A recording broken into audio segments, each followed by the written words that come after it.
Dr.MGR Educational and Research Institute, Madrawal, Chennai.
Our vision is to provide a viable and credible learning experience for aspiring student community and inquisitive researchers who seek to expand the current body of knowledge pertaining to English language and literature across diverse fields of study.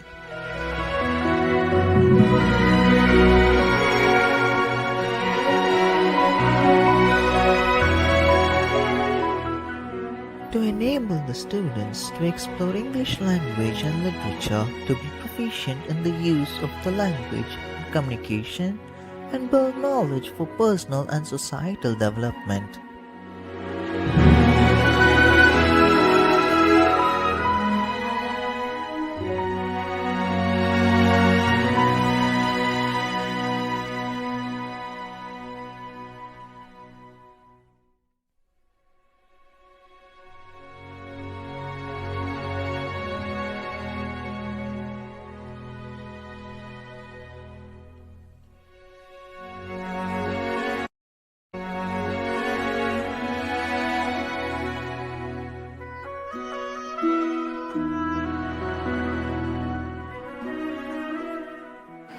Hi, I'm Sounda, 2017 passed out.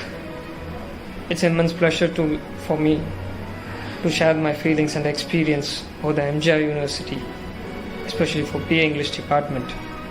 I enjoyed all the 3 years where I studied in MGR in the English department. Literature almost changed my life, gave me creativity, it taught me how to think on my own, how to dream especially. And continuing in the same college, same university as a law student. It is the happiest moment in my life. And those who are going to choose a BA English literature are blessed. Thank you. My name is Anil Verma. My name is Darshni. Hello everyone, this is Shruti. I chose English literature because this is the only way that you can explore about the society you live in, explore about yourself, learn more about the cultures, the literatures of the different countries. So I'm working as a content writer in a legal firm now, and one of the main reasons of where I am in my life, I'm able to work as a content creator. I'm able to have such knowledge because of the education I was provided in college. They have a spectrum of opportunities available, starting from the webinars to seminars to various intercollegiate and various intracollegiate events. I get to experience all that, and it has been an incredible journey so far, and I can't wait to see what the future holds. Thank you.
Warm and pleasant greetings everyone. How excited is this afternoon? Indeed, very wonderful. The ambience around these beautiful tale, mesmerizing figures and truly unforgettable. Dear viewers, you will yourself discover as the colors of this event embellish us all together. Well, I'm Rama and I shall be your host for the day. We have all gathered here to witness an online guest lecture organized by the Department of English, Faculty of Humanities and Science of Dr.MGR Educational and Research Institute on the topic Pen, Pandemic and People Literature during the times of COVID-19 by one of our most creative, talented, and knowledgeable resource person, Dr. Mohanagiri, Assistant Professor, Postgraduate and Research Department of English, Government Arts College, Coimbatore. The talk today will deliberate on the social, cultural, and psychological aspects of literature during the pandemic and the digital mode of literary expression. Along with eminent resource person of today in the virtual studio, we also have with us our energetic additional registrar, Dr. D.B. Jabaraj, and the lovely members of the Department of English, Assistant Professors Ms. G. Valentina Rani, Ms. P.G. Vanilla Selva Vinci, Ms. N. Saranya, and Ms. R. Akshya, who is also the technical host of today's event. Then, dear participants, I am elated that you all have registered in large numbers to attend this program. Your keenness and lovely participation motivates us to organize many useful programs as this. Before we head to the program, I would like to inform you about the feedback link. The link will be posted under the bright yellow title at the end of the session. You are all requested to click, fill, and submit it before 6 p.m. Indian time today to instantly receive the certificate in your registered email. The form will be deactivated after 6 p.m. Please make it a point to post questions related to the topic in the chat box at the end of the session. The resource person with his wide knowledge and experience will only be happy to clear all your doubts. Heading to the program now, I warmly invite Dr. M. Chandrasena Rajeshwaran, Head, Department of English, to welcome the gathering. To you now, ma'am.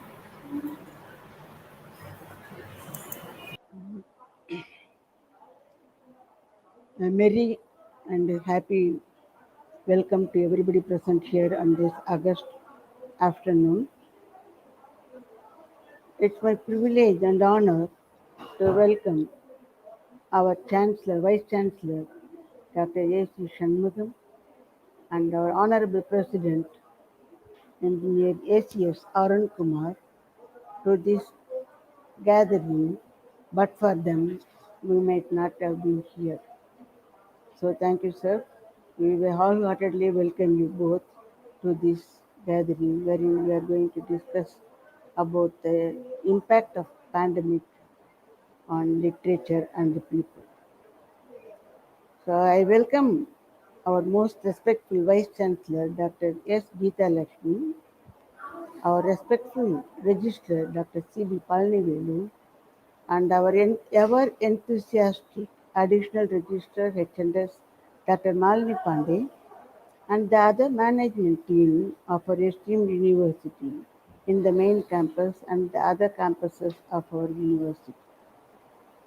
And my hearty welcome goes to Dr. D.B. Debaraj, Additional Registrar, E&S Campus, without without whose constant support and encouragement, all these programs may not seem the light at all.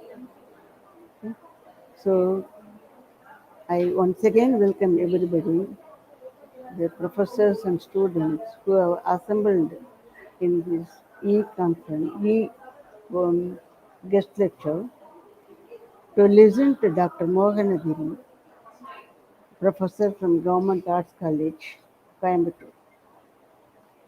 Before leaving the stage, I would like to brief about the context in which we have arranged this guest lecture to disseminate knowledge to the academic community. Contrary to our former president, Dr. APJ Abdul Kalam's bright and impressive vision of India 2020, we had a gloomy and dark 2020 in every sphere of life as the COVID-19 pandemic times was difficult in terms of dislocation of laborers and their disabled livelihoods. For many, the lockdown was stressful as they visualized the pandemic as a destroyer of hopes with no scope for near future recovery. Nevertheless, many studies, innumerable newspaper reports did analyze the positive impact of COVID 19 in the business environment and in the field of education in the Indian subcontinent. Without much effort, the edu enterprises, the private universities, had shown how we could withstand the threat to this to the proximate business. From the universities, the governments have learned to run the colleges and governing bodies, the to run the colleges, and the governing bodies like UGC and AICTE have become agile and alert to give guidelines to run the universities online. In fact, nobody ever dreamt the innovative technologies will seamlessly blend with classroom teaching. When science teachers felt the lack of in-class activities a hindrance to learning, the language teachers felt it otherwise. How? Because literature has taught them that challenges may occur during wars, social and political unrest, epidemics, pandemics, etc. History has many such instances wherein beautiful pieces of literature, like the war poems of Wilfred Owen, were made and new words and terms slipped effortlessly into the pages of Chambers and Oxford dictionaries. However, one cannot deny how this pandemic of recent times has made everybody immobile, but how we got engaged in social discourse through mobile phones while changing the global discourse into in the form of neologism. There are so many innumerable words have come. There are so many innumerable words in the course of our communication that we come across such words in our communication. Even COVID-19 is only an abbreviation of coronavirus infection of 2019. Okay. So, when such is the case, we are all ears to listen to Dr. Mohanagiri about the innovations made in the field of literature and the socio-cultural and psychological aspects of literature during pandemic and how they got expressed in different digital modes. So I am happy to be here and I am happy also to welcome you all to listen to this lecture on 10 pandemic and people, the literature in COVID-19. Thank you.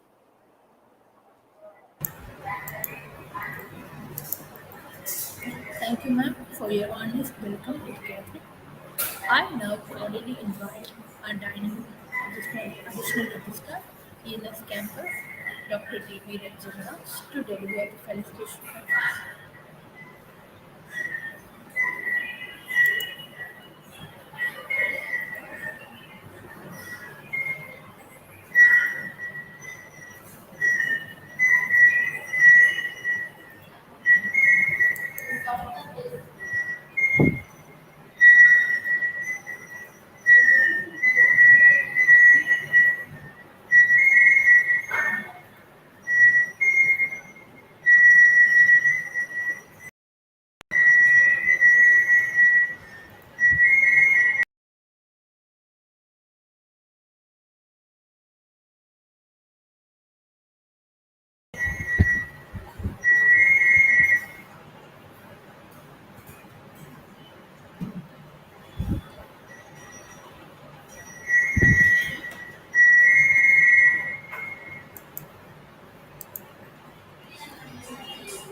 It's now time to introduce our eminent resource person, Dr. Mohanagiri, and we have with us Ms. J. Valentina Rani, Assistant Professor in the Department of English, who will take up this lovely task of introducing him to us. To you, Mama.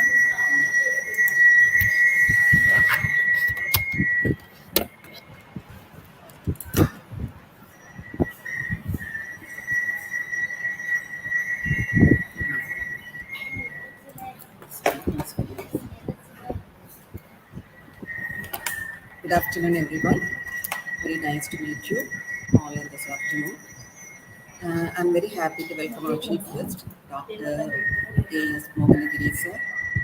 I've attended few of his webinars and really mesmerized. I was mesmerized by the way he presented the topics. And as few words about Dr. Mohanagiri sir. He is a person with 20 years of teaching at the college level as assistant professor of English at Amrita University, Coimbatore, and Chikkana Government Arts College, Tirupur, and at Government Arts College, Coimbatore. He is a translator for central government projects under the Ministry of Information and Communication Technology and for the Central Institute of Indian Language, Mysuru. Is a web designer for Amrita School of Communication, Amrita University, Coimbatore, and he's also a consultant for designing and developing education applications across all platforms. He is a first rank holder in both bachelor's and master's in English literature from Government Arts College, Coimbatore. Did his M.Phil in African American literature and Ph.D. in inclusive education.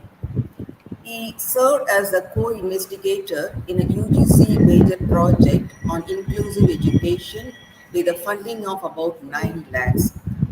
Presently, he is a research supervisor for M.Phil and PhD with 6 PhDs and 7 M.Phils successfully completed. He is a designer and developer of an education application named Shine under a UGC funded project. He is the author of Minasan, an inclusive education application. He is the editor-in-chief for journals in English language and literature, cordially, okay, is the acronym, and Plumes. He has published numerous articles in reputed journals, and he has published an anthology of Tamil folk tales translated into English under the title Bedtime Stories for Grown-ups, available in Amazon as an ebook. He is the author of learning applications on Android platform through Word Builder, Word Maker, Hangman, Innet, etc. He is also the author of Yelms, a library management application. So now let's talk about his area of interest. Okay, it's very huge. His area of interest are inclusive education, English language teaching, literary theory, professional writing, content development and management system, technical writing, creative writing, language and linguistics, phonetics, translation, research methodology and academic writing, web designing, information architecture, application design, user experience evaluation. Okay, such a lot. So we wholeheartedly we welcome you, sir, and we are awaiting for your motivational and educative talk. Thank you.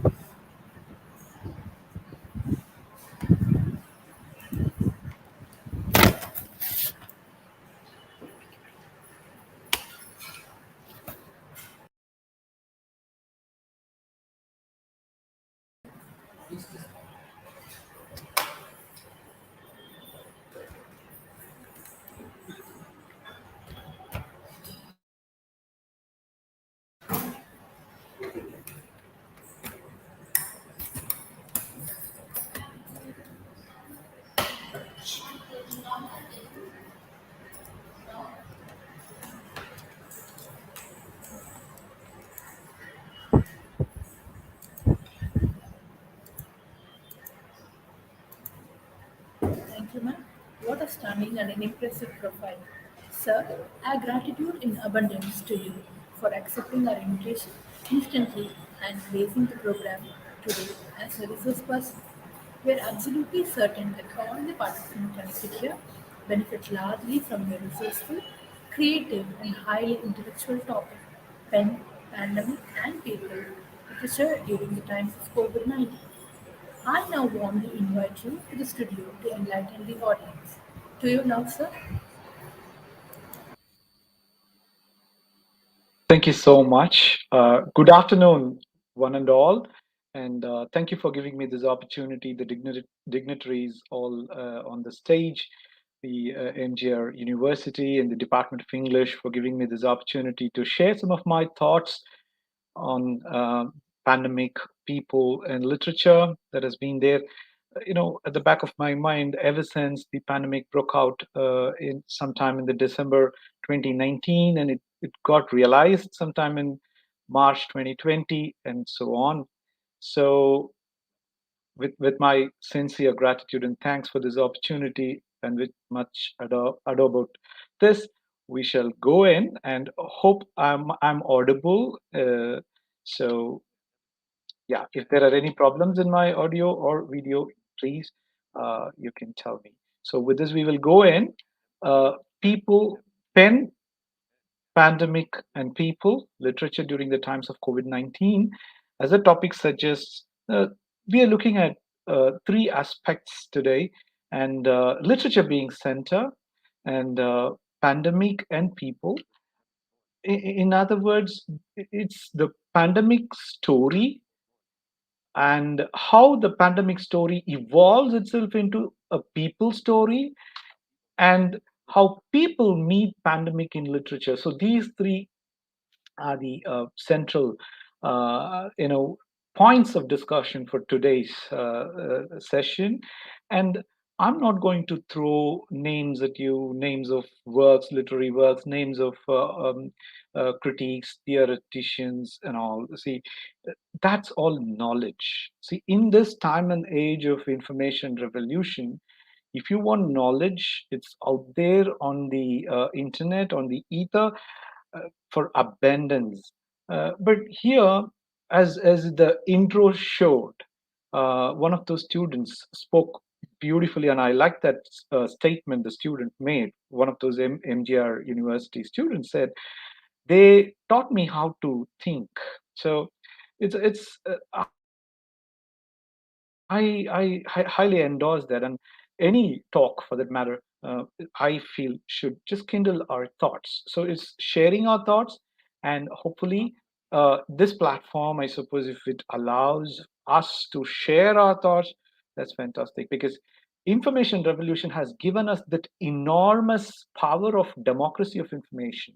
So information is no longer disseminated through one channel.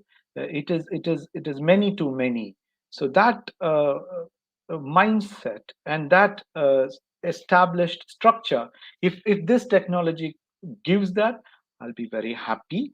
So at the outset, this is what we're going to discuss: how literature connects people and pandemic, and in the context of uh, society, culture, and psychology.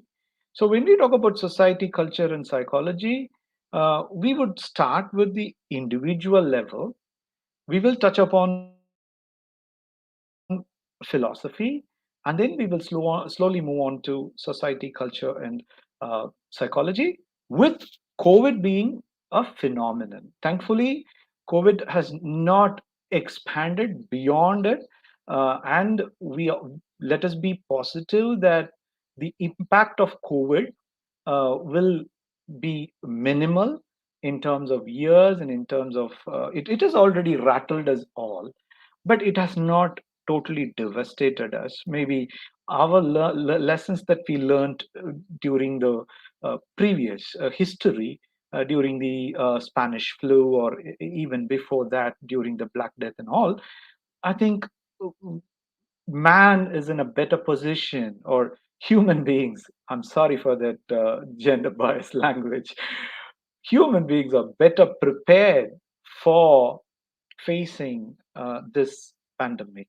Okay, so next slide, please.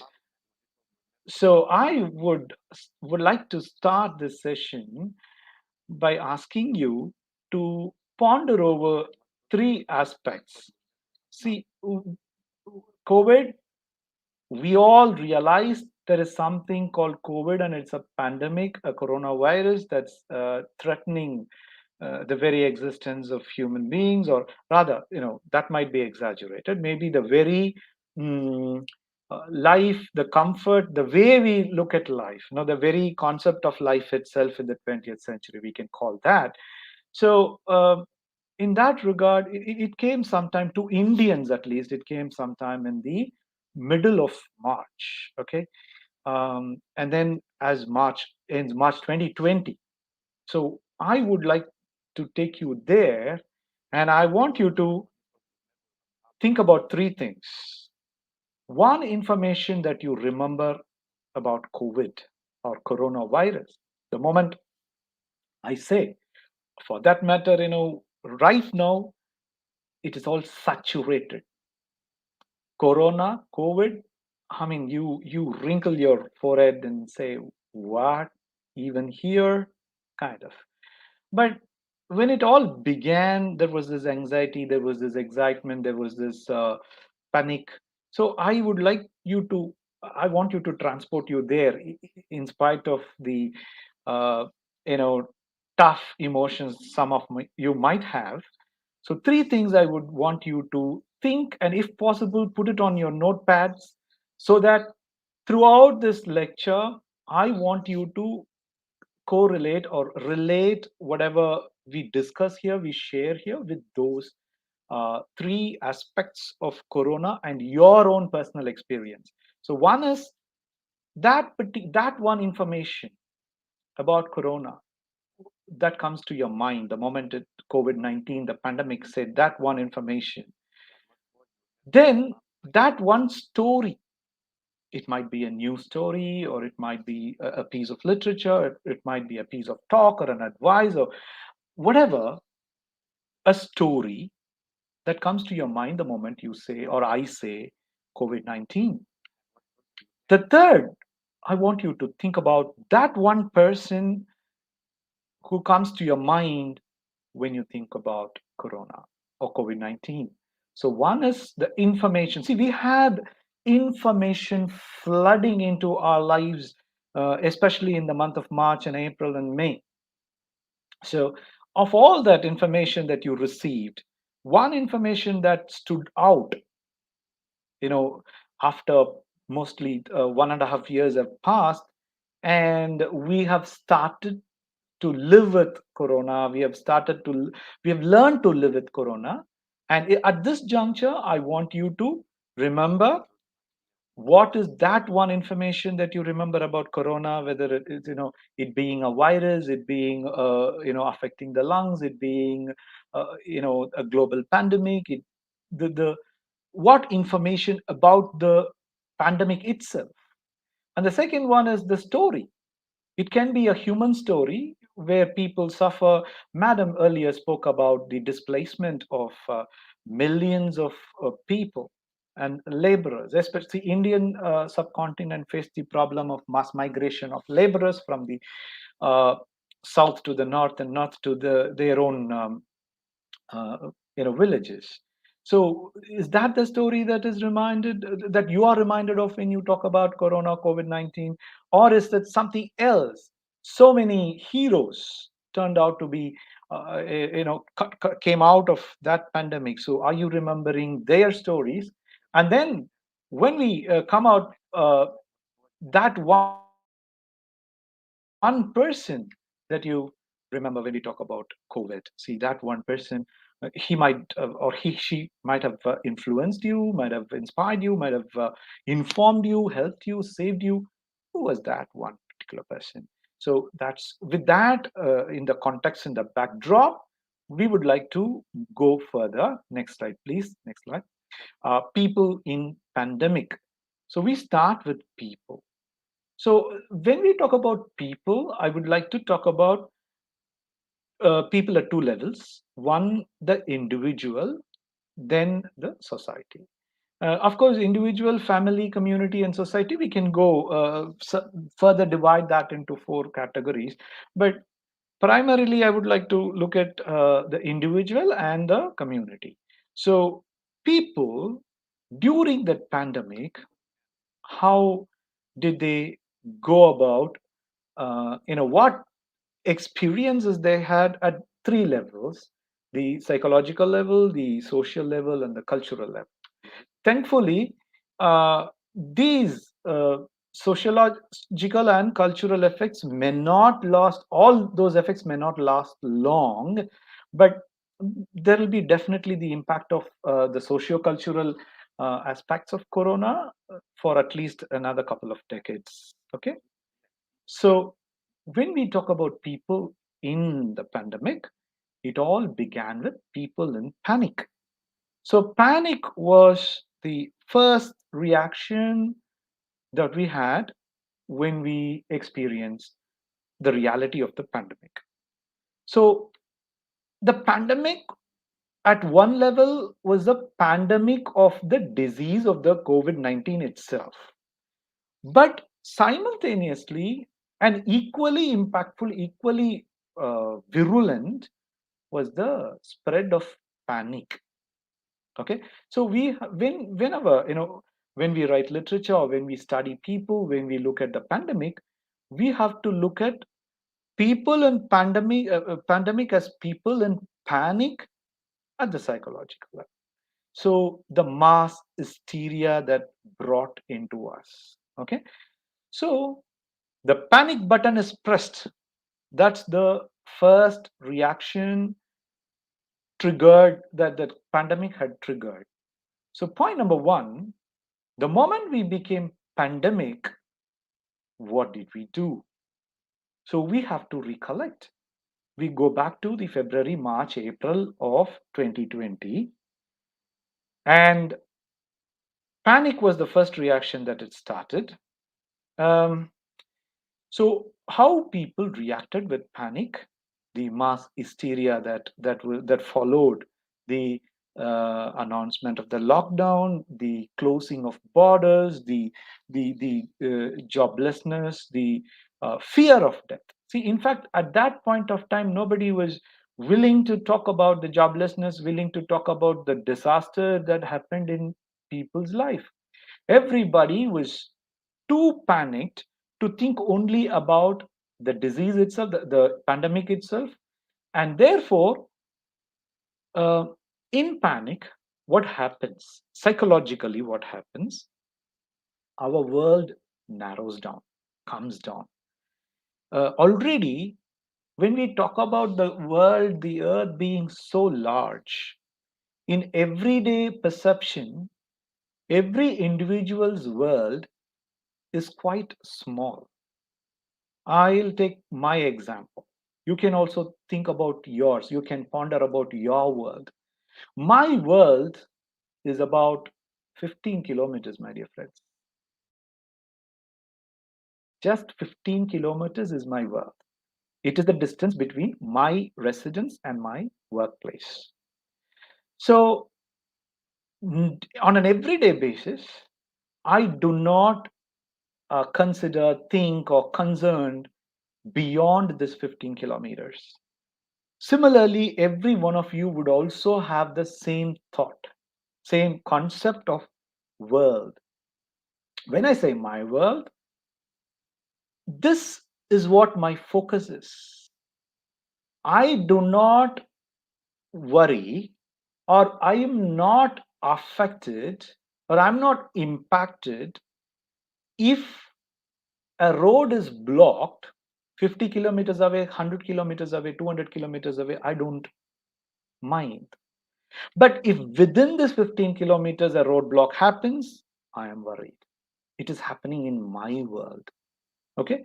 If there is a traffic jam, if there is a murder, if there is a theft, it all affects me only if there is that happens within that 15 kilometers. That is my world. All the rest is news to me. All the rest is news to me. Okay, see, please make note of these concepts, because when we connect it to literature, we will all see how this unfolds, this psychology of perception, psychology of this the feeling of my world, and what happens in panic. The moment the panic button is pressed, my world shrinks. That 15 kilometers becomes 500 meters. I'm no longer bothered about what is happening around my workplace. Now I am bothered only about what's happening in my residence, because they have said lockdown, and I'm not going to go to my work anymore. So my world has shrunk, and considerably shrinks to different people's perception. For me, if I am the person who takes care of buying the provisions, maintaining the family household, my world will be 300 meters to 500 meters between my house and the petty shop, or my house and the departmental store. If I am uh, only a housewife who doesn't, or I'm at home and I do not take care of all the provisions, buying milk, buying vegetables, then my world shrinks further into a 10 by 10 room. This is exactly what happened to me. My 15-kilometer world during the pandemic became just 10 by 10 room, 10 by 100 square feet of place. So that's what happens to my concept of community, my concept of my family and society in a pandemic situation where I become panicked. So when I panic, I become isolated from the other place. Okay, so this is one point we should keep it as a backdrop before approaching literature during the times of COVID. The second point is pluralistic versus existentialistic. So when we talk about pluralistic versus existentialist, the pluralist concept, the pluralism concept itself is a postmodern terminology, but we will not go into the philosophy and the theory further, but I'll give you an example. Say I was walking along the road. A stranger stops me and asks me, "Who are you?" As if he is complaining, or as if he is irritated that I was there. In an irritated voice, that guy asks me, "Who are you?" I'll say, "I live here." The first point will be, "I live here. I'm a resident of this place." Then he again aggressively asks, "Who are you?" Then I'll say, "Maybe my name is Mohanagiri." And then again, if that question comes in, I might say, uh, I'm a professor. I'm an assistant professor. Um, Again, if he asks me, "Who are you?" Then I'll say, "See, I'm a man, and I'm a resident of this place. See, that is where my house is. I have my wife. I'm a father. I'm a husband. I'm a son." So many things would come out. So in our lives, this pluralistic nature is dynamic. Dynamic in the sense it keeps changing. At home, I'm a father, I'm a husband, I'm a son. In the workplace, I'm an assistant professor, I'm a colleague, I'm a guide, I'm a supervisor, things like that. But when somebody keeps a knife to my neck, my throat, somebody puts a knife to my throat and then asks this question, "Who are you?" What will be my answer? Can you guys imagine and tell me, like, see, you were also similar to me. You might say, "My name is Dash. I'm a wife, or I'm a husband, or I'm a son or a daughter. I'm a student. I'm a lecturer." All that. Yes, pluralism. You're not singular. You're not one single person. That modernist thought is no more. We don't accept that modernist thought. Even if you ask the question, Who am I really? Who am I? See, I'm Mohanagiri, husband, son, professor, all that. But the real me, who is that? That question is different. That is not an existentialist question. That's a philosophical question, and that is modernistic.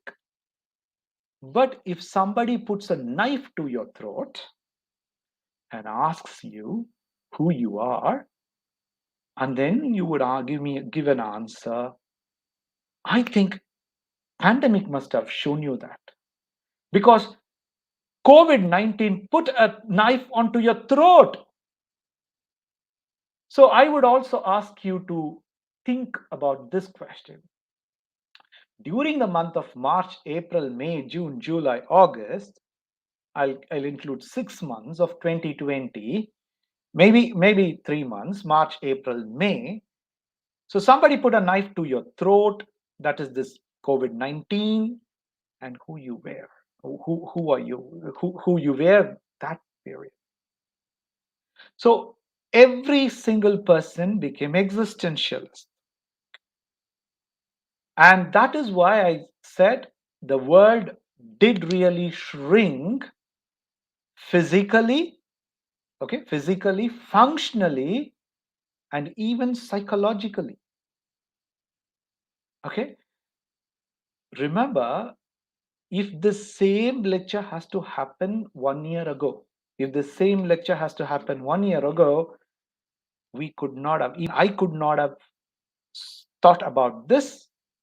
This lecture would not have gone this way, because now we are making a retrospection. We are looking at the pandemic after things have become realistic. There is no more panic. Okay. So now we are able to ponder these questions. So I would also ask you to ponder these questions, like, during that pandemic, the time of pandemic, who were you? What sort of an individual you were? And then the next point, how did you approach this pandemic? And there is this DABDA theory. I think everyone must have known about this, but I'll expand it. It's how people psychologically experience a bad situation, a trauma, a reality. All of a sudden, somebody says, or let's say a person A, doctor says patient A, you have COVID infection, or rather, COVID infection is temporary. Let's say you are diabetic. You are diagnosed. You have your glucose level is high. You are a diabetic. You should start living the life of a diabetic. Then that patient A undergoes a series of experiences, emotional state of mind. We bring it as DABDA. First one is denial, then argument, then bargain, then depression, and acceptance. So I would ask you to tell me, if you experience these 5 stages of DABDA when the pandemic became a reality: denial, argument, then you bargain, then you become depressed, and your acceptance. Right now, the majority of the society has moved on into the acceptance stage, even though different people experienced different stages for a different duration of time. Somebody was denying it for a long time. Somebody denied it and immediately started arguing. Somebody just passed all that and became immediately depressed. Somebody started bargaining and then still they are bargaining with Corona and COVID. Somebody simply accepted it and walked away or walked forward. So where are we? So did this Corona gave us these experiences? And we should also look at lockdown and the knee-jerk reaction that we experience uh, individually, at the community level, at the social level, even national level. See, you should be surprised to see even nations began to have knee-jerk reaction. Remember how there was a shortage of medicine, especially this chloroquine, the medicine for malaria being very effective for COVID-19, and how people at the highest level, presidents of countries started giving that knee-jerk reaction. So we should also have this as the backdrop, okay, backdrop for understanding how literature has connected people and the pandemic. So we have so far established the so-called the framework on which we are going to approach literature. So we are looking at the existential uh, point of view. We are looking at people becoming panicked, and there is this dabda, and there is this knee-jerk reaction. So this experience reflected at all levels, the psychological, the social, and the cultural level as well. Okay, so we will go further. Next slide, please. People in pandemic. So this is how the experience transformed. Okay, how the experience transformed into real life situations. We started looking at the whole world through the window. Madam called it social media. There was also this television news and newspapers. So we started watching the world through a window. There was uncertainty, anxiety, and aggression. That's how people started reacting. See, there was aggression among people at the lower strata because their livelihood was questioned.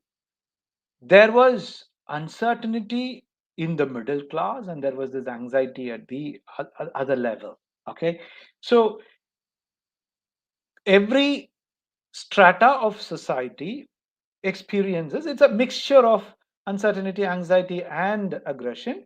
Infused in the lower strata of the society, it was aggression was dominating, and in the middle class, where at least they were able to withstand for 2-3 months, they have no problems because we have a permanent job kind of, there was only this anxiety and uncertainty. So these three were the primary uh, experiences, emotions that we had, but at different levels. Okay, so then we all found our sanctuaries in social media. I'm talking about the educated middle class, the students and the scholars and people who the majority of the middle class. Okay, they found sanctuary in social media. So this also has an impact on how literature connected people and the pandemic. Then the next point is curiosity giving way to concern. Okay, so that's how it all began and started. Next slide, please. So we are going into the pandemic story. So we will look at how it all began. I'm going to talk about, see, we are going to talk about literature during this 1.5 years. Okay, perhaps when pandemic started in the month of March 2020, and probably now we are it's facing out. It's facing out. Hopefully, it will stay that way. But remember, I told you already, it is a phenomenon. Uh, if it faces out now, it'll stop being a phenomenon, and it'll die with that. But if it continues further, we will continue to see more existentialist angst in the society, and it will have a deep impact on the society, and it will become a culture. Pandemic, this is especially COVID-19, I'm calling it a phenomenon for now. Even though it has affected millions of people, I'm calling it a phenomenon because it it is temporal. But if it continues, if it persists like the two world wars, then this phenomenon is going to be a culture. It is going to be a reality that will have an impact across almost for a century. Hopefully, it doesn't do that. There are no signs of that being happening. So, how it all began? When it began, there was no human touch.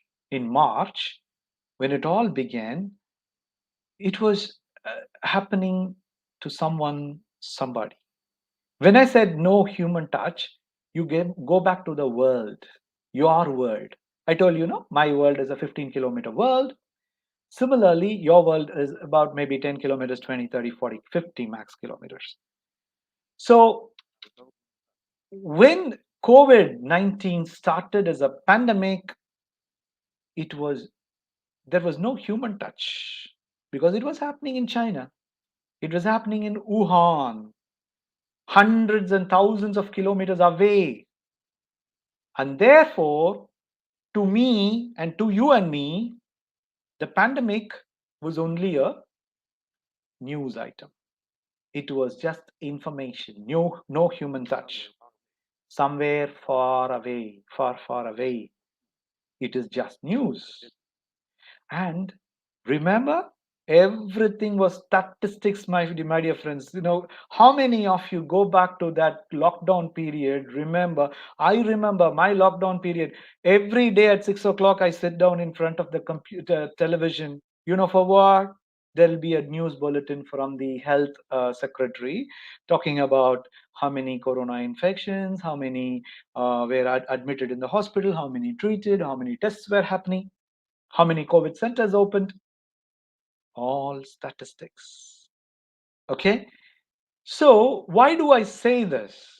I'm talking about no human touch. I'm talking about happening somewhere far away.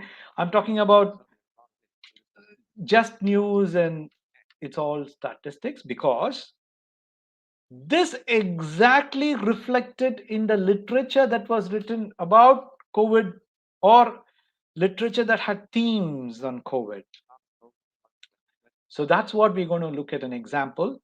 My dear friends, there were poetry, prose, essays, short stories, even fiction written during COVID-19. But this session, we will look at only poetry as examples, because it was easy for me to throw it onto the slides. Poetry is shorter.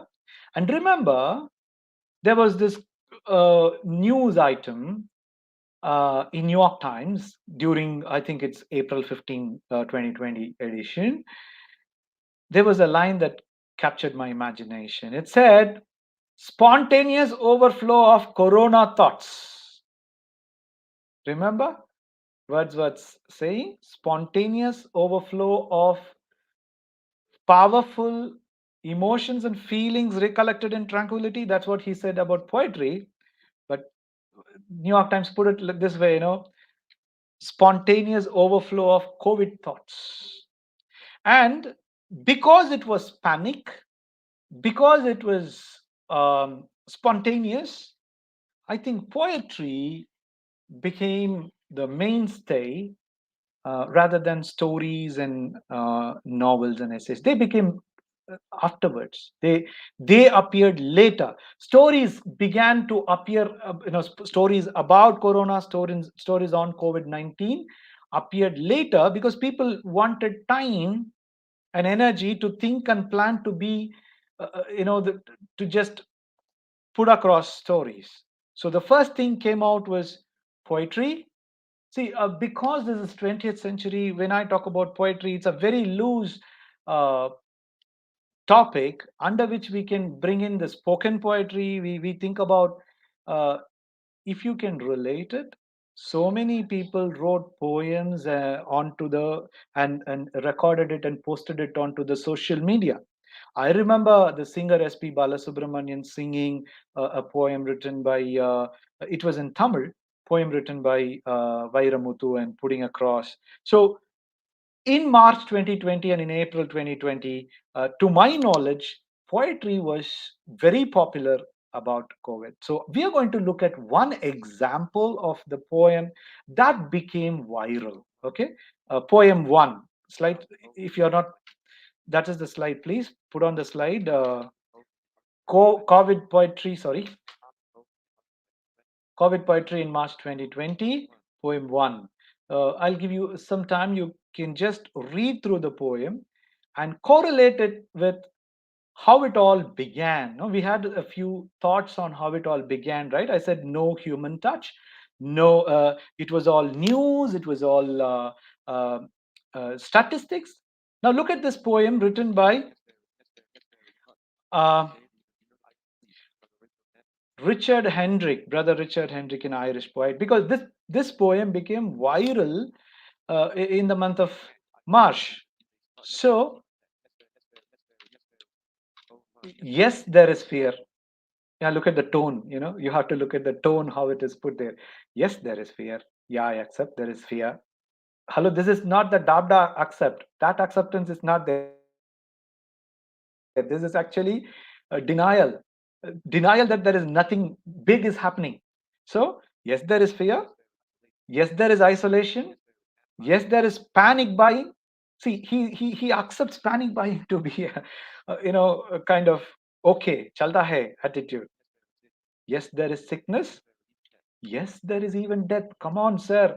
If only death happens 1,000 kilometers away, you will say, yes, there is even death. Okay? But they say in Wuhan, after so many years of noise, you can hear the birds again. I leave the judgment, the deconstruction, the criticism of this poem to yourself, my dear friends. When we all read this poem during March and April during the lockdown, my dear friends, believe me, I was also of the same thought. I used to look at the pollution rating of different, cities, Chennai, Mumbai, and Kolkata, New York. I have been doing it earlier also. Some even before Corona, I used to find out. And New York, it will say 40, air is good. Tokyo, the air will be bad. Beijing, the air will be bad. But France, Paris, the air will be good. So I would want a Chennai and Mumbai and Kolkata, and Delhi, that will be really worse. So I would feel bad. Why is that my country is polluting so much? Then during COVID-19, I was amazed and I was thrilled. Wow, what a great thing this lockdown that has made the air clean. How naive, how heartless, I'm not judging, okay? I'm not judging. I'm not saying it is good or it's bad. This is reality. This is reality because my world has shrunken to 10 by 10 room. My world has shrunken to a 10 by 10 room that even death becomes, yes, if there is even death, I mean, just sorry to bring in some Tamil, ade, death, so what? There is fear, so what? That kind of, because there is denial. The human touch is not there in literature. See, I can tell you, my dear friends, this is only a sample. So after this session, you go onto the internet, find poems or poetry or literature written during March 2020. You read all the poems, there will be the same characters, no human touch, all statistics, all news. So I'm just giving you an example of what was done. This is perfectly psychologically natural because I'm in a cocoon. I'm denying that my focus is on air pollution and not on the pandemic. Because, uh, there is psychologically, there is this, or even it is animal instinct, the flight or fight mode. Okay, the flight or fight mode. Uh, the first reaction to a danger, any animal, the first reaction to a danger is camouflage. It is almost like, the cat closes its eyes and keeps quiet, thinking that the danger would go off. Okay, so the first thing is to deny. The first thing is to say that has happened some far away. So you can look at the poem. Just go ahead. Yes, there is sickness. Yes, there is even death. But they say, look at the pronoun, my dear friends. It is not I. It's not you. It's not we. It is they. Somebody. Some Tom, Dick, and Harry. Okay. Okay. So next, next slide, please. Another poem, second poem. Okay. That, see, I already told you, even short stories express the similar expression, similar thoughts and emotions. But at that time, short stories on COVID-19, people might have written, but no focus was given. The popularity did not become viral. Short stories did not become viral in the social media or in the mainstream media. Even Hindu, the newspaper Hindu, focused only on publishing poems on COVID-19. The short stories, fiction, anthology, that came later. So, and for the convenience of putting everything onto the slide, I'm just have chosen poetry. But after this session, if you're interested, you can also go study the short stories written during these times. And I couldn't escape the waking dream of infected fleas in the warp and weft of soggy cloths by the tailor's hearth. This is Simon Armitage, and you might be wondering, hello, Mr. Mohanagiri, why did you bring this poem here? It doesn't remind me of COVID-19, but it reminds me of something else.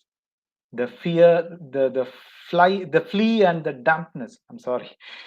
The flea and the dampness and the flies. It's actually, this poem doesn't talk about corona, but it talks about the plague. Okay. Simon Armitage is remembering, or he is thinking about the past. My dear friends, don't you agree? March, April, May, if you had attended webinars on COVID-19, they would have been pandemic literature. And in pandemic literature, what we discussed? We talked about Dante's, account on plague, and we talked about Albert Camus and his works. So the pandemic literature itself, we were talking about the past. We were comparing the past, and we were just talking about history repeats itself. I told you, right? Far away. Something is happening far away. Okay. So even poetry said it's happening in Wuhan. It's not happening in my place. It's happening in Wuhan. And the Simon Armitage says it is happening in England, in the 14th century, 15th century England, or in the 1920s Spanish flu. No, it's not happening now. That is not yet there. So literature reflects all these aspects, my dear friends. Then we will move on to the next slide, please. We are looking at poem 3. Despite what you think or feel, we are not the enemies. We are messenger. We are allies. We are a balancing force. We are asking you to stop, to be still and listen. Kristen Flins has written, can you tell me who the speaker is? Who this we? Who this we? This we is coronavirus. Coronavirus is talking to people saying that, hello guys, We are not enemies, we are messengers. We are only asking you to stop and be still. Can you believe this? In March 2020, somebody has written a poem calling Corona to be messengers and not enemies. If the same poet happened to look at Corona now, after all the death and devastation that has happened, after so many people have died across the world, across the earth, Italy, but the death toll in Italy all comes in the month of March and April and May. But these poems, that's happening somewhere else. It's not in my place. That's happening somewhere else. So, do you guys remember how many social media posts came as if the coronavirus is writing a letter to you, or you are writing a letter to the corona, or the corona is talking to you, telling you that, dear friends, you made all the mistakes, and now you're, getting the punishment for your mistakes. So there is this objectivity. You objectify. There is no personal touch here. There is no I here. There is no we. Remember, look at this. There is everything they so this we. Please understand, this we doesn't represent human beings. That we represents they, the coronavirus. So March and April, literature written in the times of COVID-19 did not have the human touch, was objective, was news, was statistics. It was happening somewhere else. Next slide, please.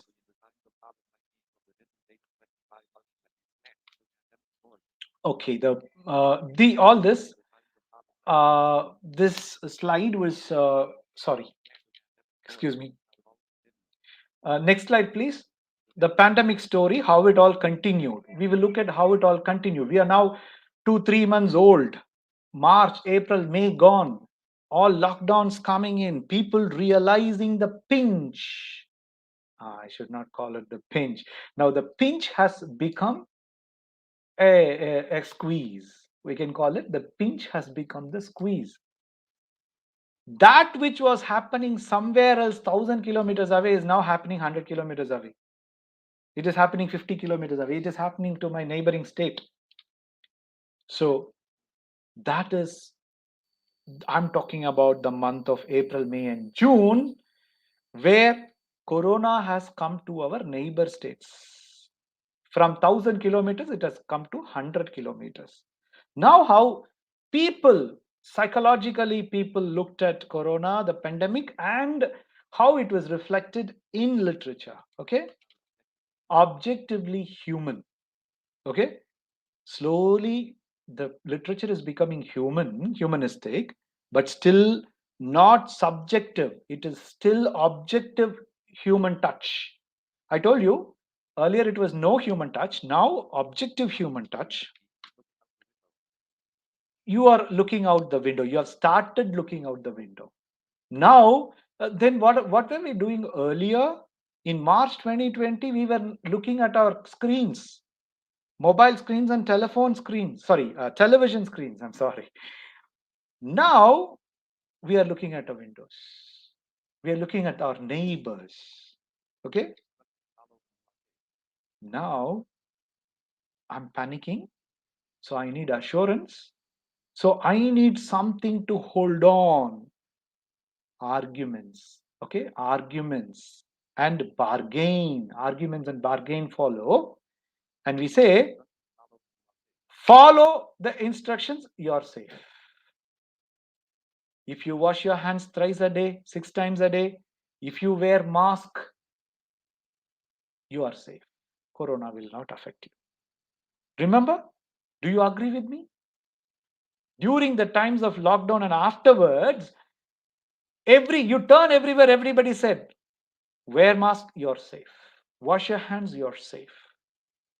Maintain social distancing, you are safe.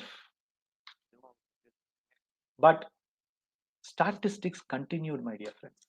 Even during the second stage, statistics continued. So once again, we will look at the common features of literature and human mentality. Everybody became objectively human.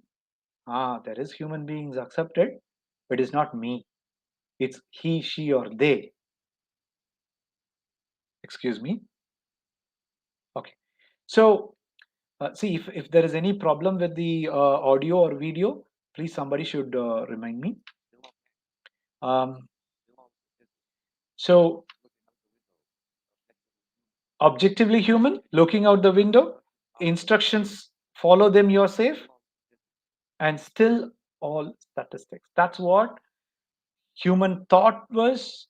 People thought that way, and that is what is reflected in the literature written during this period. Next slide, please. So we are looking at the poetry written during the month of April. Stay safe. Look at the title of the poem, Stay Safe. And my dear friends, I've not chosen all these poems from well published, well recognized, well criticized writers. No. I belong to the age of digital democracy. I proudly say that. And there might be critics also who will say, if only your poetry is published in the pages of a reputed publication, I'll accept your poem. I'll look at your poem as a good one. Or a short story. Is your novel published by Penguin? Oh, if it is yes, okay, I'll take it. If it is no, no. My dear friends, I told you about the democracy of information, right? That democracy of information has percolated, has reached and touched literature also. Now, you and I write every day. You and I create literature, post it on Instagram and post it on WhatsApp status.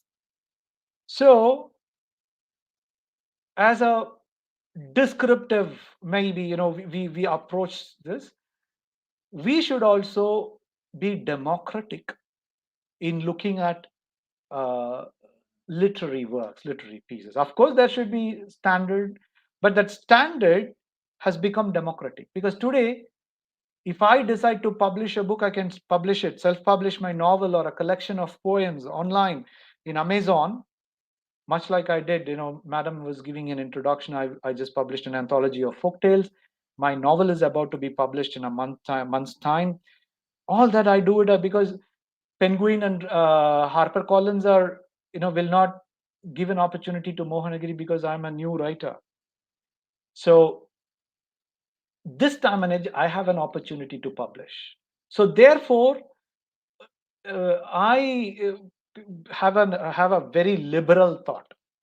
But the same, thought process is behind all those poems, the so-called high poetry, also high short stories that are being recognized by critiques and all that. The same sentiments and emotions and features you can find there. But after the session, you can research, and if you find any anomalies, any arguments, go ahead, share it with everyone, and it will be really interesting. Okay, so we look at this poem first. Stay safe. Don't take risk. Please put mask. Don't go in flight. Washing hands is right. Stay safe at home, otherwise it will harm. Don't mingle. Always be single. When carelessness increases, population decreases. Isolation is the only way to coronavirus. I say. Okay, this is a Hemant. This poem is written by a student called Hemant, and it was published in the Hindu as well. And another phenomenon that I would like to underline here: majority of the mass media focused on children and students contributing, because our society in the 20th century has a special corner towards young performers, children performance. Even in singing, we love to look at young children, 4, 5, and 6, 7, singing there, dancing there, talking matured stuff. So this is another trend during the 20th century, allowing juvenile literature or literature written by young people, giving importance to that. Okay, so in that regard, even mass media focused only on poems written by or literature written by young people. So this Hemant, I think he must be a student, school student. He has written it. Look at the lines of this poem. It's all instruction. I told you, right? Looking through the window. So you look through the window and give advice. Hello, friends. Stay safe. Wash your hands. You'll be all right. Wear mask. You're fine. And still statistics. We are talking about statistics. If you do not follow the rules, the population will decrease. And here, I comes, my dear friends. The last two words are I say, but it is not subjective. It's not my experience I'm sharing. I'm only instructing you. I'm sitting there on the pedestal, looking down upon you, thinking that I am safe. Hey guys, I'm in a 10 by 10 room. I'm looking at the window and said, hey, don't walk on the street. Don't walk on the street. You will get corona. Look at me. I'm safe at home. Washing hands, wearing mask. Corona will not touch me. Kind of. So this is what poetry or literature became after the initial panic. So that time it was no human touch. This time it was objective human touch. See, I've only given an example. We'll move on to the next slide, see what in store there. Poetry in the month of May 2020. So 2 months have gone. First we were talking about lockdown 2.0. That's where we were talking about lockdown 2.0, lockdown 3.0. We were just gradually accepting to understand, okay, corona is going to make an impact, but let us see. Look at there. Here, we may be young or old, but we must be bold against the enemy untold. We cannot go to malls, nor can we go to waterfalls, because this virus is scaring, sending shivering. If you have to go out, think twice, wear your mask, be wise. After coming home, sanitize. COVID-19 is the name. It is playing a hide and seek game. See, still it is a game, my dear friends, because I'm sitting in my 10 by 10 room. I'm still sitting in my 10 by 10 room. I'm looking at the window and saying, Corona is playing a game, and because it has not come to my street yet. By following the rules, we can sure in game. So there is that optimism. There is this argument. There is this bargain. Listen, I will wash my hands 6 times a day. I will wear my mask. This is my bargain, so leave me alone. Yeah, I am wearing mask, Corona. Please leave me alone. This is J. Suresh. Tehas J. Suresh. This is also a student. This poem was also published in the Hindu. Look at both the poems. Even though there is the first person I and we coming in, I told you objective humanism, human touch, because this is not their personal experience. Emotional experience is not falling through. Still, they all sit in the pedestal, the 10 by 10 room, looking out the window, instructing the people who are walking on the road. Next slide, please. And only in the month of June, July, and August, the pandemic story becomes people's story. Okay? So literature also, from being corona-centered, becomes human-centered. So you see how the transformation happens. When there is a disturbance, when there is this panic, socially, culturally, psychologically, we start accepting, adjusting. I think in the month of March, When people said wear masks, no, why should I wear mask? Questions came up. Then, oh guys, wear mask, wear mask, wear mask. So you got the mask and you started wearing it. If you remember, during the month of April and May, you had so many videos telling you how exactly to wear masks. Instructions, instructions, instructions. My dear friends, you should also look at all those YouTube videos as part of literature, because they also create a connect, an expression through language. So all videos were instructions wearing mask. You have to wear the mask covering your nose. Your lips should be completely covered. If there is a gap, and don't use N95 mask, don't use 3-layered mask. So many mask questions were there. But the moment June, July, August came, hello, is there a green mask that matches my shirt? Is there a yellow mask? Is there a mask with a Mickey Mouse picture on it? My dear friends, human touch. Anyway, I have to wear a mask. So let me wear a mask that makes me look beautiful. Matching mask. So this will reflect in literature also, my dear friends. That's what we are looking at. How it became humane. The pandemic, the effect of pandemic, or the perception of pandemic, how did it become humane? It became subjectively human. Literature started talking about I and we, my emotion, my story. Literature started talking about my story. It became personal, it became individual. That is where, my dear friends, literature started expressing loss. Because people died. In the month of March, April, May, when people died, it was somewhere else in Wuhan, 1,000 kilometers away.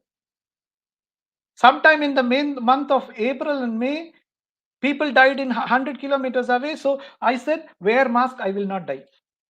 Wear mask, my father will not die, my grandfather will not die, my grandmother will not die. Wear mask, wear mask, wear mask. We will not die. We are safe. We are safe. And then when Corona hit my street, my neighbor, and when I started facing the loss, it reflected in literature also. The moment it happened, everything became subjectively human. It became personal, it became individual, it started expressing loss. And there was the disbelief. I called you friend. Corona, I called you friend, or you called me a friend. You were not an enemy to me, I thought. I thought you were a messenger. I thought we have to stop and stay still to listen to your message. But alas, all that is gone. All that is gone. Yes, there is even death. That is gone. Oh my gosh, there is death. That has come. Here in June, my dear friends, you should believe me, and I'm very, I did not do great research into this. I must have done research maybe, a week or so. And how did I do research? I did research only using Google and maybe Google's some scholarly papers. That's all. One thing I found out. I went and searched in Google COVID-19 poetry in the month of March, COVID-19 poetry in the month of April, COVID-19. I also put poetry, short story, literature, prose, fiction, all that. For the month of March, April, May, I did not get any short story or essay. I only got poetry.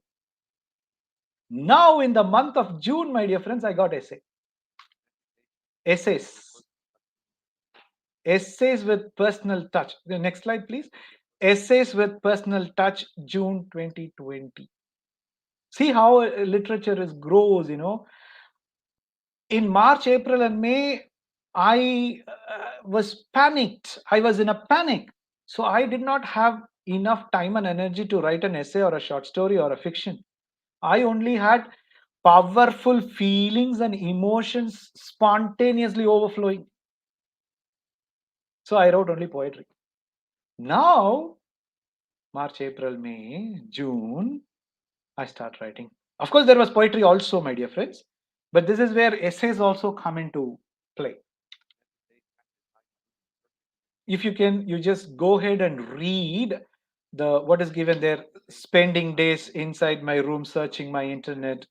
Okay, I will not read it. You read it, please, and see how the tone of literature has changed. No more Wuhan talking. No more instructions. It has become my story. I am inside my room, stuck with my social media, internet. Emma Shales, once again, it's a student, was written because her grandfather, she lost her grandfather. And in that essay, that loss is being mentioned. Okay? See, maybe if you're interested, you can go back and Google, find literature written during the month of June 2020 and July 2020. You will look at literature of loss. People who have lost somebody dearly or who are near and dear, they have written poetry and literature, which becomes much more stronger. Once again, spontaneous overflow, or rather, whether it is spontaneous or calculated, the emotions have become personal and powerful. Okay, this is how literature has grown. Next slide, please.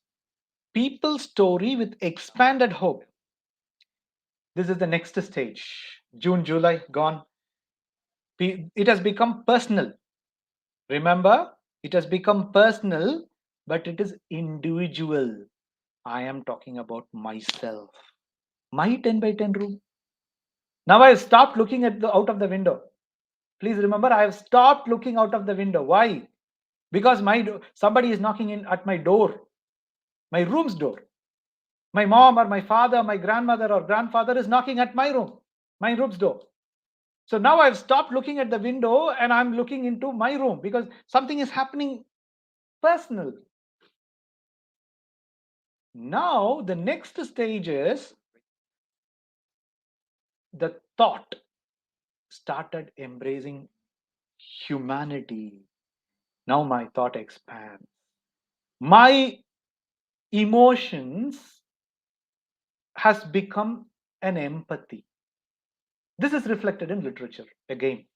Okay, so initially no human touch, then objective human touch, then you had personal level, subjective human touch, personal level, and now you are looking at the communal level or the community level. It has expanded. Collective representation. Now I am not talking about my experience, I am talking about my community's experience. Literature is talking about the human experience with corona, the pandemic. It is talking about the society, humanity, and people are starting to express hope because they're vaccine. People say, remember, you can also recollect how in the month of June, July, we were waiting for vaccine. Pfizer has started a vaccine. AstraZeneca has created a vaccine.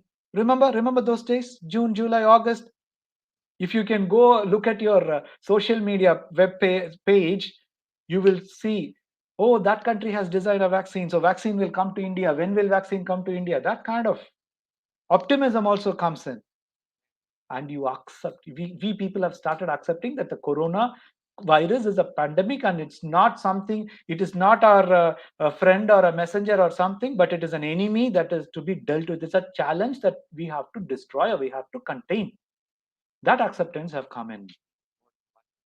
Next slide, please. People's Story, July 2020. People's Story, July 2020. This is again a poem. But one thing makes me happy: everyone looks alike to watch. See, there is a sense of I am also wearing mask, you are also wearing mask, we look alike. Yeah, kind of, because we there is started the hope started coming in, and I'm now I'm started to think about I have started to think about the society. Mask has made this possible. Mask is now a good word. Everyone had a counterfeit face when there was no mask, when it was hidden. Now we have started our battle. Remember, now we have acknowledged that COVID-19 is an enemy. Please understand how the tone has changed, my dear friends. I think you are able to get it. Think about the first poem, first March poetry, where we called it friend, any messenger, and all. Now we have started calling it an enemy, and we have started the battle. And now we are looking at angels among ourselves. All the leading fighters are angels. What a good thing, many hands are. Now people have started fighting. This is where the human touch stories come into play. Thousand people, giving meals to those people who are homeless. People giving. I remember I even spent some money, gave it to people to sponsored meals. See, during the month of July, June, July, August. So that kind of this has become a challenge. Look at the keyword there. Many challenges, and we have started. And of course, they are calling it a task of nature, but Nazia Essen has published this poem in an anthology. Okay, Nazia Essen has published a poem in an anthology. It is in ResearchGate, my dear friends. Remember, at this age, at this time rather, July, August, people started publishing anthologies. Earlier, it was only single poem, published in social media, published in websites, published in newspapers, mass media. Now, full-length literature, anthology of poems about COVID-19, because people have started accepting it. Now, that composition has started place. The reality has sunk in, and now people are ready to face it. That's when lots of anthologies of poems, even Penguin has published an anthology of poems on COVID. So, excuse me, this COVID, people started looking at it as an enemy. People started looking at hope, and this is reflected in literature. So, after being subjective, personal, emotional experience, the collectiveness is expressed in literature. This is in the month of July and August. Then, at this very time, my dear friends, July, August, September, we as digital consumers hit a saturation point. Next slide, please. We start that saturation level has reached in our minds. Remember, you recollect April, May, June. You all attended so many webinars on English language and literature. After June, we all got fed up. Enough of webinars and seminars. And the moment you look at a COVID-19 post in social media, remove, skip. Because that saturation point, we reached the saturation point sometime in the month of July, August. There is the digital fatigue came into our social media. Dear friends, if you are willing to disagree with me, please go ahead and disagree, because this is my observations. I'm just putting it across based on my research that I've done on social media and Google. So by the month of July, August, and September, the saturation in stories have reached its limit. You should accept or deny.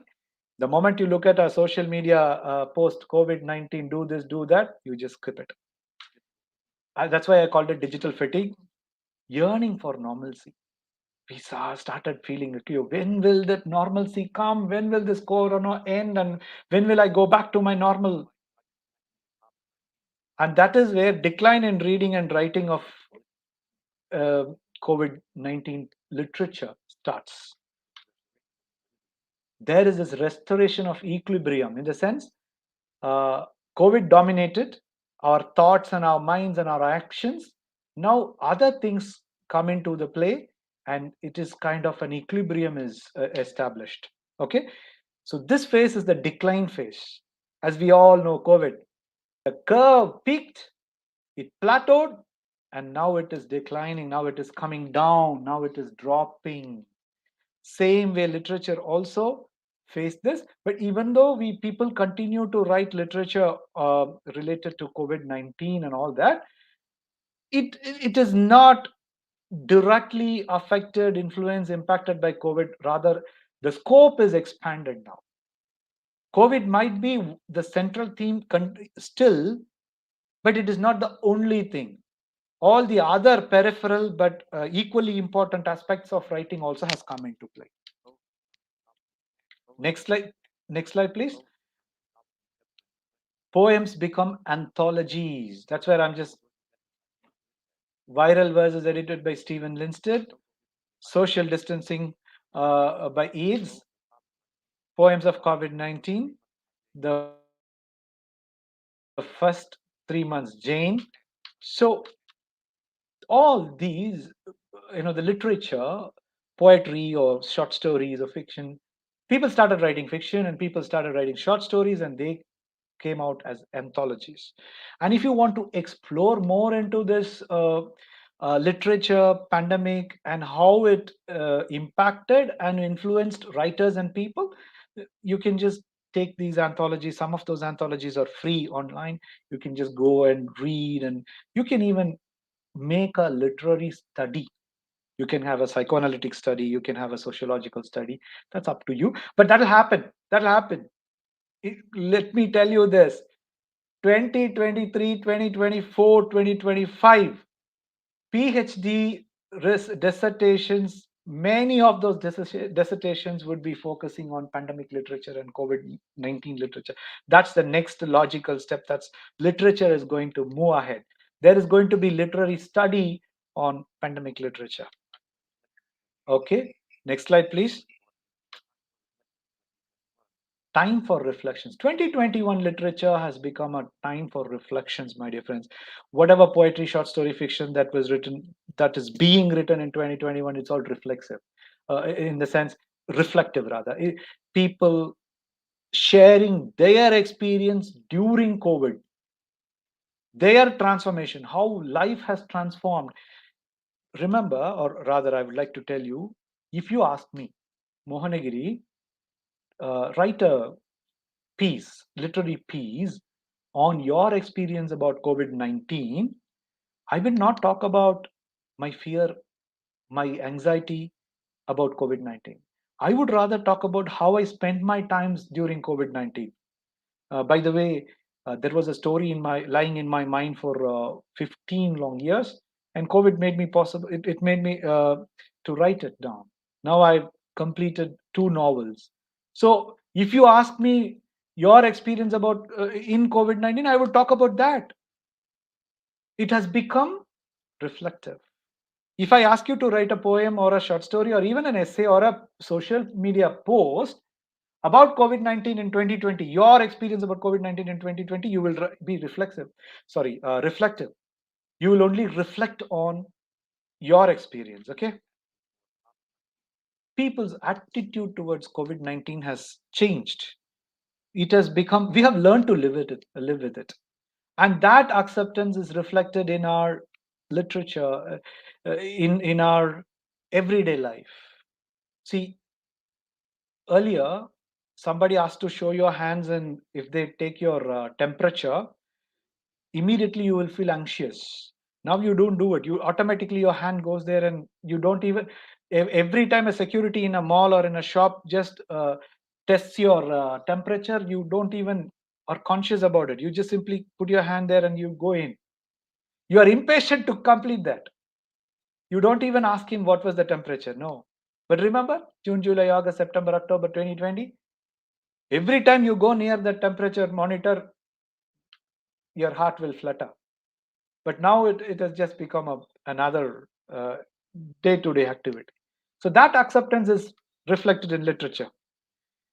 Now people are looking at literature as a therapy for escaping or coming out of the pandemic.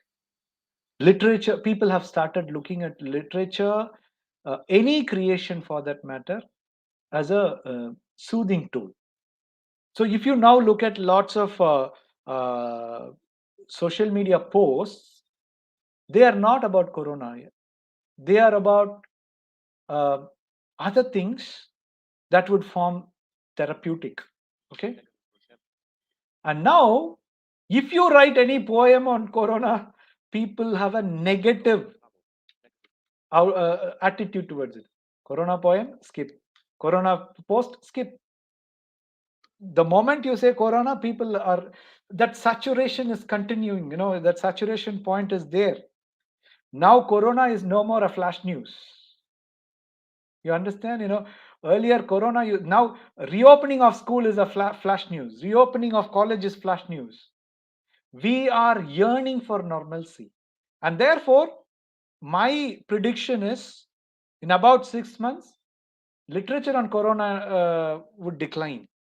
There won't be readers who would be so much interested in reading corona. Maybe 10 years down the line, nostalgia, people will be curious to read about literature that talks about corona. But as of now, for about 6 months, there will always be a negative attitude. That erosion of novelty has gone. Literature on corona, literature on corona, I know it. I have read so many poems. I have read what is new in corona literature. No, that kind of an attitude is right now. People are experiencing it. Next slide, please. I think that's it.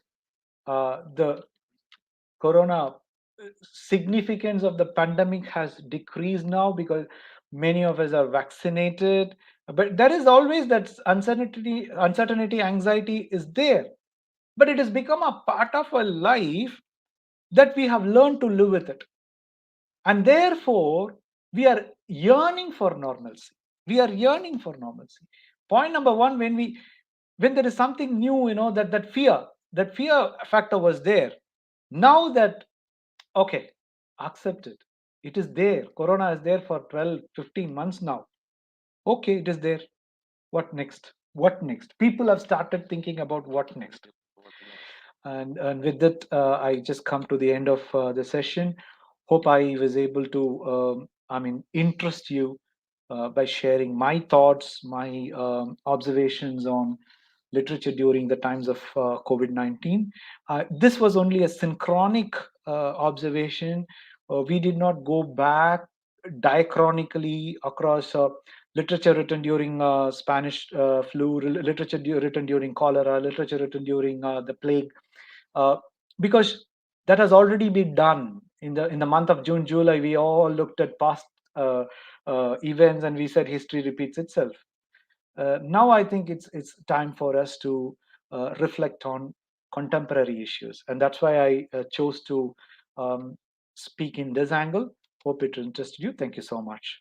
I'm done. Thank you. If there is any questions, go ahead. Questions? If you have any questions, you can ask.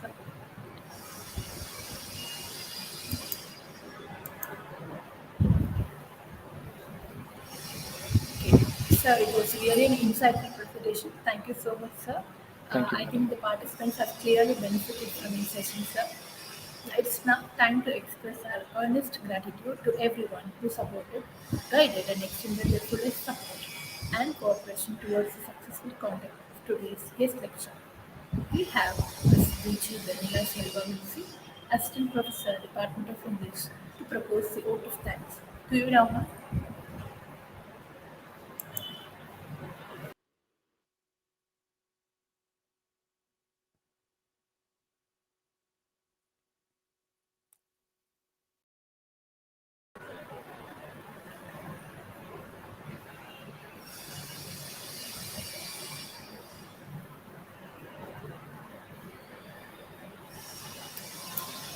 Jamila ma'am.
A lovely and warm good evening to all.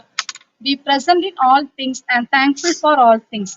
I deem it a great honor and privilege on behalf of the Department of English to propose the vote of thanks on this virtual guest lecture. Let me first of all start by giving glory to the Almighty God for making today's event a resounding success. Next, I would like to thank Dr. A.C. Shanmugam, founder and chairman, Dr. A.C. Arunkumar, our honorable president, for their greater support and guidance.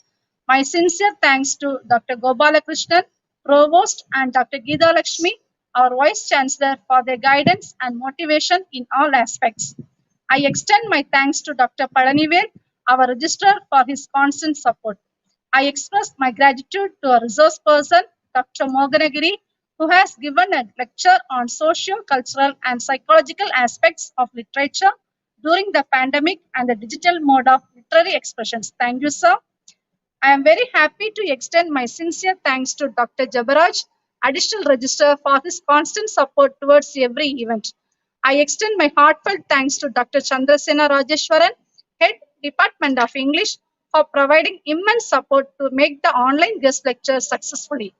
Also, I thank our Dean, Dr. Pushkala, Deputy HOD Academic, Mrs. Julie Elizabeth, Admin, Dr. Karpaga Vadivu, and to all faculty members of our department to lead this section resounding success. My special thanks to Miss Valentina Rani for introducing the chief guest and Miss Rama for mastering the event. I must thank Miss Akshaya, technical host, for her support in all occasions. Thank you everyone once again for making this event a grand success.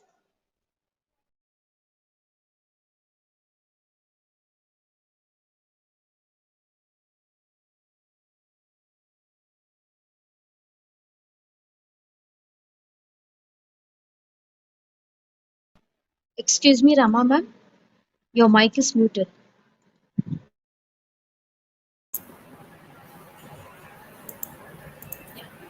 So I would like to do through an appreciation certificate from our esteemed university. I request Ms. R. Akshaya to display the appreciation certificate of our resource person through this virtual study.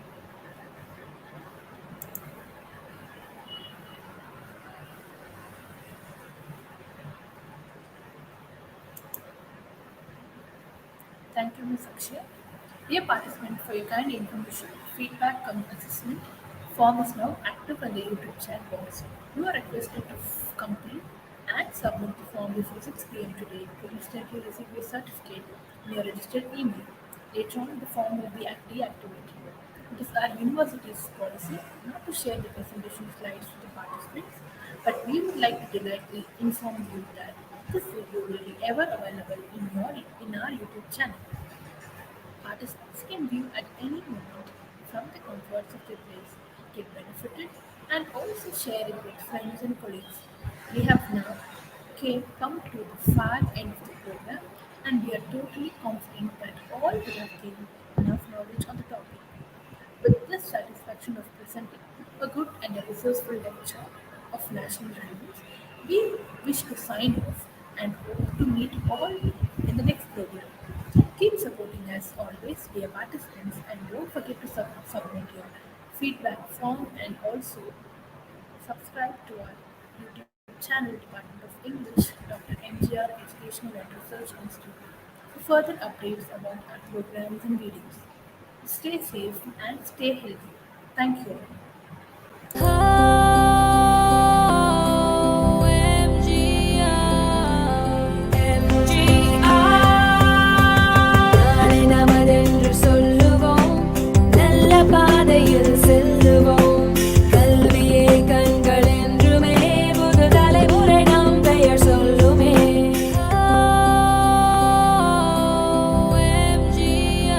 Dr.MGR Education